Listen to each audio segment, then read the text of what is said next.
Welcome to Sweet Life Beat Life. We hope this video helps. You start by verifying the exact model version and formats you need. FBX or OBJ matters for rigging. Once done, collect meshes and texture maps. Albedo, normal, roughness, ambient occlusion, these are required.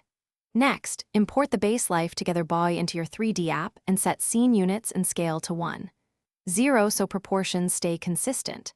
Make sure to work on a duplicate. That preserves the original asset while you proceed.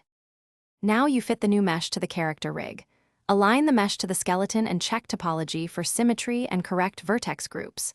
Use automatic skinning or bone heat methods for a quick bind, and then refine with weight painting where joints deform poorly.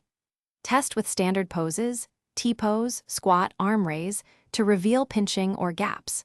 When you see intersections, edit vertices or smooth weights, and make sure UV seams and texture maps remain intact so materials still display correctly. To finish, bake composite textures and normal maps, then export final files with proper LODs and embedded materials so the mesh behaves in engines. Run a full animation pass to check for popping, stretching, or visible seams, adjust weights or correct UVs as needed. If something goes wrong, isolate the mesh and rebind weights, or revert to your duplicate backup and repeat the targeted step.